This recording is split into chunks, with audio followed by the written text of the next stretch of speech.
Shalom, selamat pagi untuk kita semuanya. Selamat berlibur pada hari ini, Sabtu 19 Februari 2022. Marilah kita sejenak mendengarkan firman Tuhan sebagai renungan kita dalam satu hari ini yang tertulis dari Markus pasal 9 ayat 7. Demikian firman Tuhan. Maka datanglah awan menaungi mereka, dan dari dalam awan itu terdengar suara, "Inilah anak yang kukasihi, dengarkanlah dia."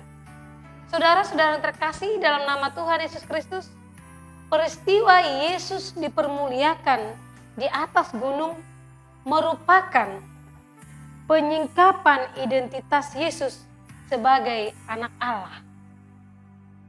Yang dikatakan di sini, terdengar suara, "Inilah anak yang kukasihi, dengarkanlah dia." Inilah anak yang kukasihi, dengarkanlah dia. Kita tahu ada banyak suara di dunia ini yang menjanjikan kesenangan hidup. Namun kita tahu juga hanya ada satu suara yang benar-benar menjamin kebahagiaan sejati, yakni suara Tuhan. Ketika kita mendengarkan suara Tuhan di dalam hidup kita, perasaan hati kita ini pasti selalu damai dan tenang. Ketika kita mendengarkan suara Tuhan di dalam hidup kita, perasaan hati kita ini semakin berani untuk selalu dapat melakukan yang terbaik di setiap pekerjaan kita. Saudara-saudara terkasih, Yesus memberikan pengalaman rohani kepada para muridnya untuk meneguhkan iman mereka yang akan mengalami masa-masa sulit. Kadangkala kita tidak bisa mendengar suara Tuhan karena kita sangat sibuk dengan persoalan hidup. Ketika kita mengatakan demikian, "Saya selalu rajin berdoa dan saya selalu setia untuk beribadah."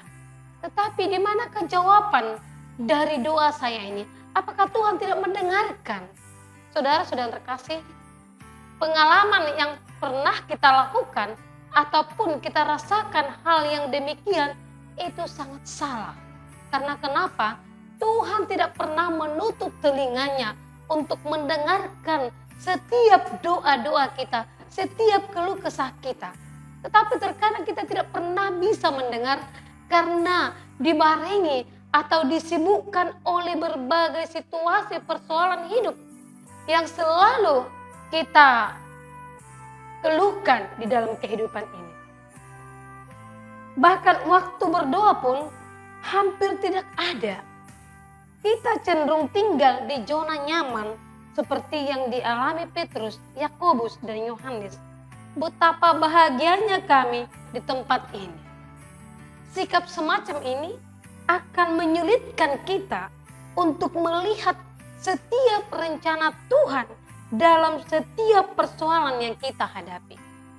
Tetapi ketika kita mengandalkan Kristus Yesus di dalam hidup kita, walaupun banyak rintangan, tantangan, dan persoalan hidup kita ini, tetapi jika hanya berlandaskan dan mengandalkan Yesus, maka kita akan merasakan dan kita akan mendengarkan suara Tuhan dalam kehidupan kita untuk menopang kita, untuk menolong kita.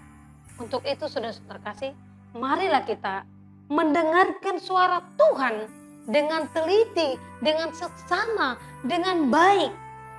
Dan mari melibatkan Tuhan dalam setiap keputusan yang kita ambil. Amin. Tuhan Yesus